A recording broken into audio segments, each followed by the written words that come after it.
Is running, so whenever you want. So we can start the interview.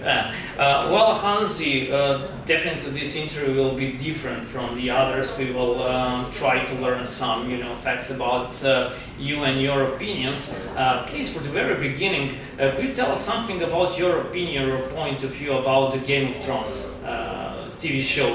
Have you watched it? Because you are quite a lot into books. I am, and I'm into these books. I liked the beginning of the series, as many readers got confused after, I think, the third or fourth season, when things got a little too much out of hand, but it was still bearable, I felt. By whatsoever reason, I stopped after season 5. And so you have stopped too? I stopped, yes. And just followed, the hype going on whenever a new season came out. Short before this season came out, I read a news report about a bet in England, which was significantly made about the Game of Thrones, that Bran is going to finally sit on the throne. And so during the last weeks, whenever I've been asked the question, who do you think is going to be the one on the throne, I said, well, it's Bran, because they stopped that bet even in England. Yes. Because there was some, people obviously spreading the rumor, which was the truth. And so I knew what would happen. I don't know why they did it the way they did it. And if George R.R. Martin is going that direction, that certainly is going to hurt his book sales. I hope he has made a lot of money with the series. Nevertheless, speaking about this aside of the Night King, which is your favorite character? Do you have some? In the book, I really like Bran. Well, of course, when it comes to books, you even wrote a song, A Voice in the Dark. Exactly. Yeah, but that was, I don't know how many of the books I've read at that point. It might have been 2 or 3, but not a lot. So, the aspects on the whole thing obviously changed. Other than that, Tyrion is a great character. I mean, it's just perfect, and he has been captured very good in the series, I think. I don't know how the last 3 seasons went, but up to that point he did a great job. Well, now speaking about the other movies, there is the movie The Hobbit. And what is your point of view when it comes to Hobbit? For example, I don't like it, but you have seen it, you are quite into Lord of the Rings and Tolkien as well. Yeah, I am, and I am into the movies, even into the Hobbit trilogies, but I easily understand if people do not like this, of course. I like to separate things, I'm not the Star Wars fan who says, well, episode 1 to 3 was an insult. I don't say that about episodes 7 or 8. I still think they're great. You just have to look at it from the cinematic aspect and from the entertaining aspect. And that's the same with The Hobbit. Of course, there's a strong legacy given by Tolkien's books and by whatever he's written about it. And I felt it was captured quite well. It went into a more fairy tale direction, which I see in The Hobbit anyway. So you have the chances to be driven off a little more than with The Lord of the Rings, for example.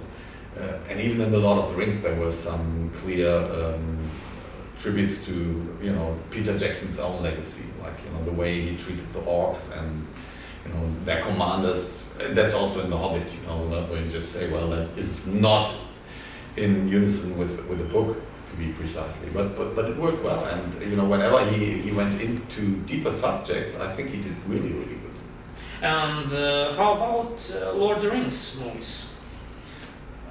I love the first one. I still think that was the strongest one. Fellowship, yeah. Yeah, which also was maybe that was also by the first impression, but I believe he was as close as one could stay with the books. And it's a more difficult subject in this Fellowship of the Ring books to be delivered, especially the explanation of everything. If you read the first 100 pages, or whatever in the Shire, just according to hobbits, that can be a little dragging, a little long, but I didn't feel so in the movie, so that has been quite impressive for me. The one I've liked like release was the Two Towers, which is the best book by far. Why is that? I don't know. Well done, all in all. Yeah, actually, I remember it was a really long time ago, and I don't know even if it is a rumor, but Blind Guardian should appeared on soundtrack during the 1998, 1999. I cannot recall which year it was really about, but you even wrote the music and sent soundtracks to Peter Jackson. There is the music which is going to be released on the orchestral album, which we finished. It is it even passed mastering. So yeah, this is the final. Finally, we get the answer to all we get a little deeper into the subject, I think, in 2 or 3 minutes. But we started the songwriting in 1997 when we did Nightfall Middle-earth, and we have had these 2 classical pieces, and we just said, well, they are Tolkien-ish, but they will not fit into the Nightfall Middle-earth concept. Let's wait what we are going to do with it. 20 years later, we are finally more or less there.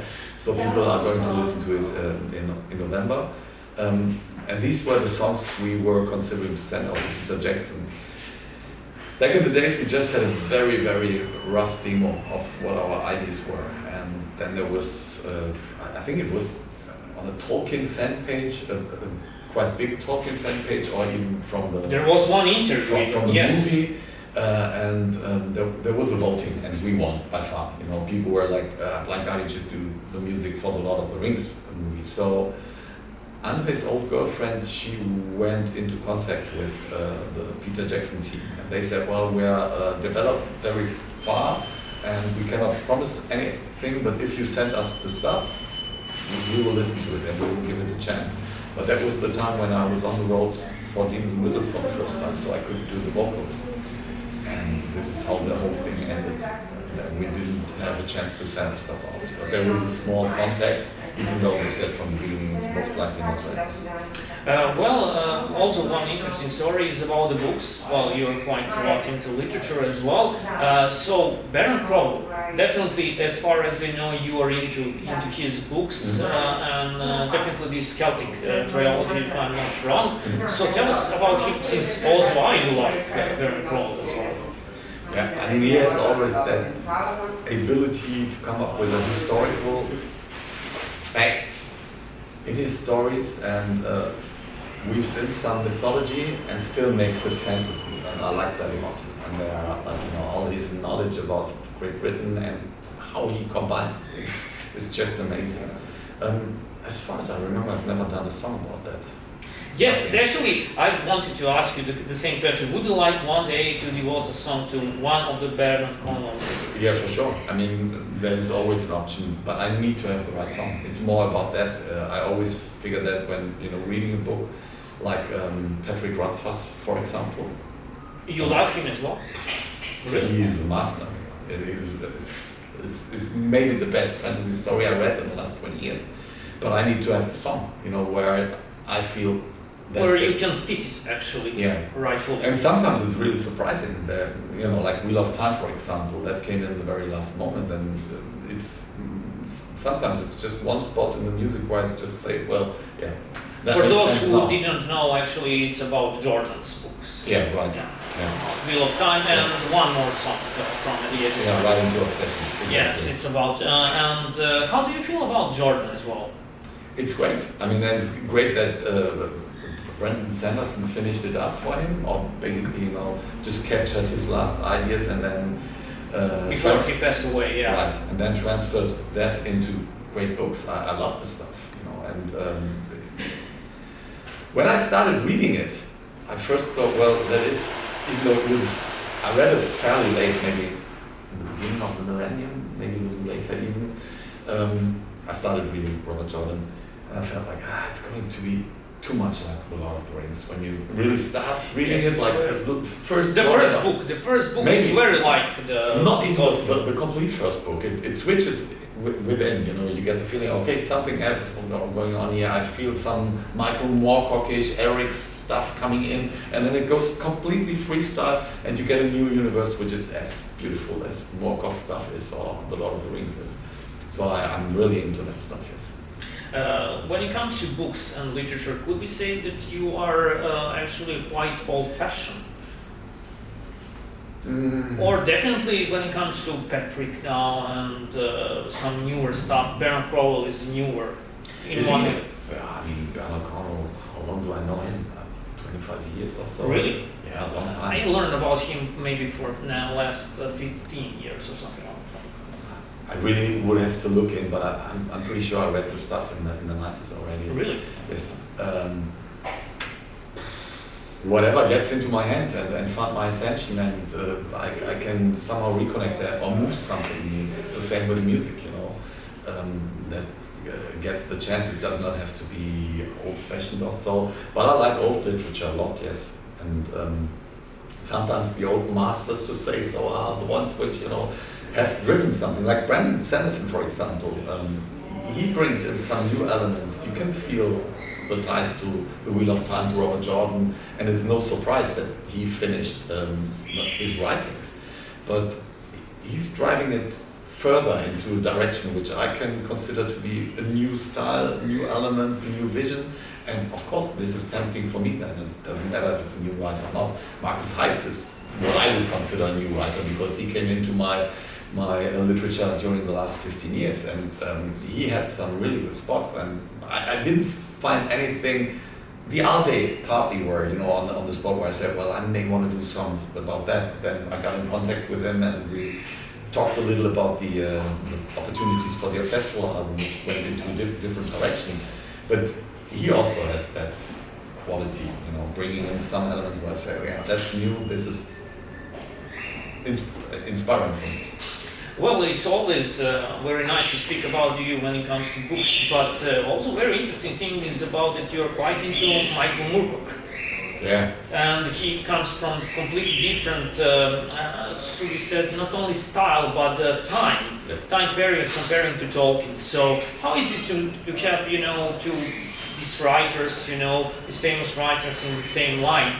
We have Moorcock on the one hand and Tolkien on the other, which are definitely outmodish, is Tolkien, old school. But on the other hand, he is not even fantasy at that time. No. The term fantasy, Yeah. but he's more like, should we say, Dracula, for example, from Bram Stoker. This is the style actually that Tolkien and Bram Stoker had at that time. It's very close to each other. Yes. But Moorcock completely started with something new, even using the drugs. I mean, exactly.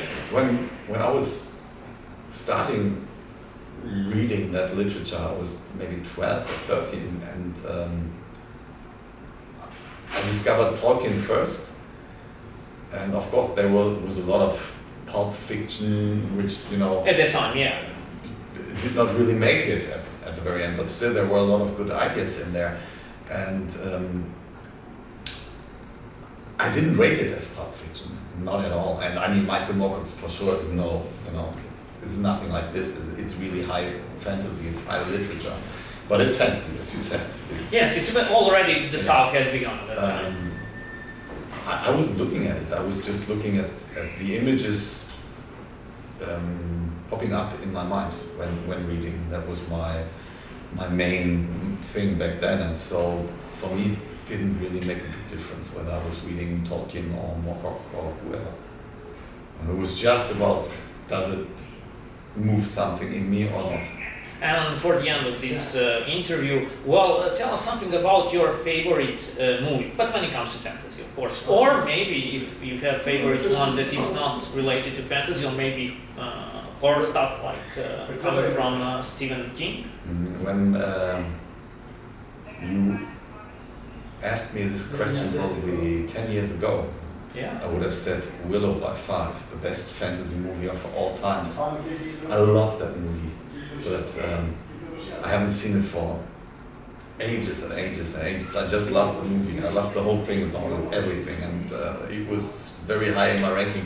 So when my son was, I don't know, maybe 8 or 9, I said, well, now you're old enough, you can watch that fantastic movie. And it was so deadly boring, you know, it didn't move me at all anymore. So unfortunately, George Lucas, Willow is not my favorite fantasy movie anymore. It was actually done in the style of Conan at that time. Exactly. Exactly, Yeah, but with Star Wars technology and everything, so I felt at least it was like Star Wars. All in all, I'll still say the best movie might have been The Empire Strikes Back. So Star Wars, Yeah. fun at the end of time. Thanks a lot for this interview, and we are looking forward to see you on the stage with the series this summer. You will. Always. Thank you. Thanks.